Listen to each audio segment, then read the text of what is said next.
hoje o nosso assunto é Sociedade em Conta de Participação, com a doutora Carol Santin, especialista em Direito Societário e Planejamento Patrimonial. É um assunto super importante para o mercado imobiliário. E, doutora Carol, explica para nós quando que a gente usa a Sociedade em Conta de Participação e como funciona. Vamos lá. Então, o que é essa sociedade em conta de participação, né, Fernanda? Ela, por mais que ela leve o nome de sociedade, ela não tem personalidade jurídica. Então, ela não é como uma sociedade limitada, como uma SA ou como uma limitada SPE, ela não é. Ela é um contrato entre partes, está prevista lá na nossa lei, na parte de direito empresarial, mas ela não deixa de ser um contrato entre as partes que ela é usada no mercado imobiliário bastante, não só no mercado imobiliário, em outras atividades também, porque ela é um veículo, ela é uma forma do investidor participar de um empreendimento no modo amplo, não só imobiliário, mas de um investimento onde ele só está pondo dinheiro, ele não quer os riscos daquela operação. Exato. Ele não quer o risco trabalhista, ele não quer o risco da construção, ele não quer o risco fiscal de que se eles vão pagar ou não, ele não quer se expor diretamente a isso. Então ele vai e põe dinheiro, então ele faz um contrato com uma outra empresa, então que aí as figuras são o sócio ostensivo, que é a empresa que está lá carregando então no mercado imobiliário o empreendimento imobiliário. E suas responsabilidades. E suas responsabilidades todas. Ou ele pode ser até esse sócio ostensivo uma sócia de uma SPE. Então você tem meios de, no contrato, determinar todas essas regrinhas.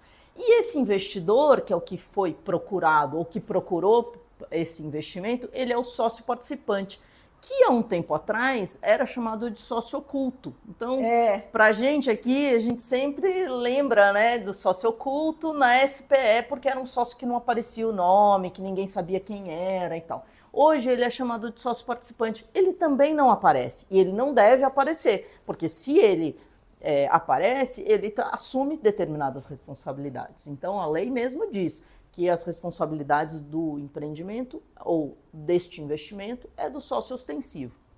Mas ele pôs um dinheiro e ele tem uma expectativa para receber. Então, no mercado imobiliário, as incorporadoras ou uma SPE faz algumas SCPs, ela pode fazer mais de uma, com determinados investidores que colocam dinheiro, aí ela enche lá o baldinho dela de dinheiro, compra o imóvel ou subsidia a construção, vende as unidades. Na hora que ela tiver a receita dessas vendas, ou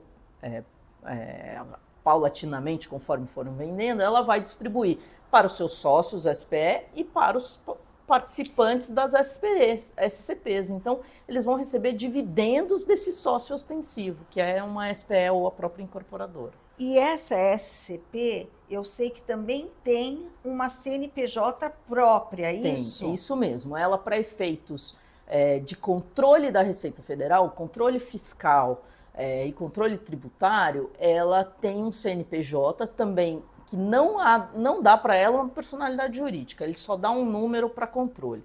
Por quê? Também interessante. A SCP, ela vai ter uma contabilidade segregada dentro da contabilidade daquele sócio ostensivo, que é a SCP ou a incorporadora ou algum atuante naquele empreendimento.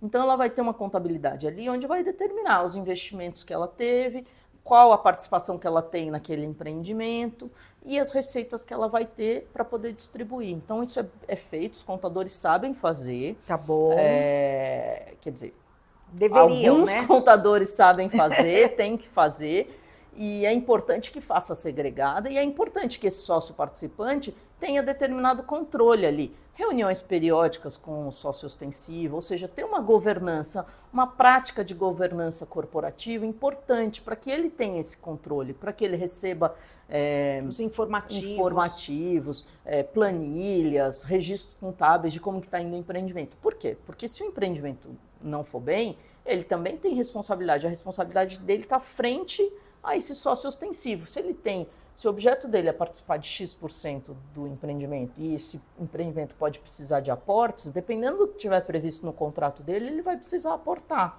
Tá. Então, é uma relação contratual de obrigações e direitos.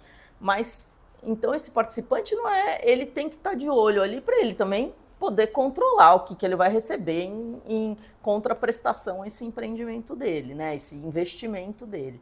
Então, é um veículo interessante, mas que depende de confiança. Então, não é que você vai sair por aí investindo em qualquer SCP, porque você tem que ter uma relação de confiança com aquele sócio ostensivo. E me fala uma coisa, doutora Carol, nós temos que tirar certidões para verificar se essa empresa é idônea ou não é, fazer uma due diligence. Você aconselha isso ao investidor? Aconselho, sem dúvida. Sem dúvida, um investidor que vai colocar um dinheiro nesse sócio ostensivo e vai celebrar um contrato de SCP, ele tem que saber onde ele está indo. Então, sim, tirar certidões, entender que empreendimento é esse, quanto tempo ele vai ter olhar de retorno. O projeto que vai ser construído. Desse capital que ele vai investir. Porque o sócio ostensivo ele podia estar captando recursos fora no mercado bancário, né? Mas ele está captando um dinheiro pessoal aí de determinados investidores. Então ele também tem que se colocar na posição de dar estas informações. Então o contrato tem que ser muito bem feito, muito bem amarrado para que esse investidor possa ter um retorno. E se ele não tiver retorno, ele sabe que que o risco dele é perder o dinheiro que ele investiu, entendeu? Tá. Mas ele tem que controlar para também não perder em vão esse dinheiro. Mas já vimos SCP em outras atividades, como por exemplo no mercado de energia, existia muita gente que investia nas startups, é muito comum também. Tá bom. Então não é exclusivo do mercado imobiliário. Mas no mercado imobiliário tem que ter todos esses pontos. Então, pessoal, isso é um resumo de uma SCP, vamos dizer assim, um overview. Um overview para a gente poder se habituar com esses nomes, para saber como é que funciona e para poder esclarecer para os nossos clientes. Exatamente. Então, pessoal, vamos lá. Toquem o sininho, se inscrevam no canal e não esqueçam de mencionar algum assunto que eles gostariam que a gente comentasse aqui no Dicas Jurídicas para Corretores de Imóveis. Toda sexta-feira no YouTube eu espero vocês. Muito obrigada, doutora Carol. Obrigada, Fernanda.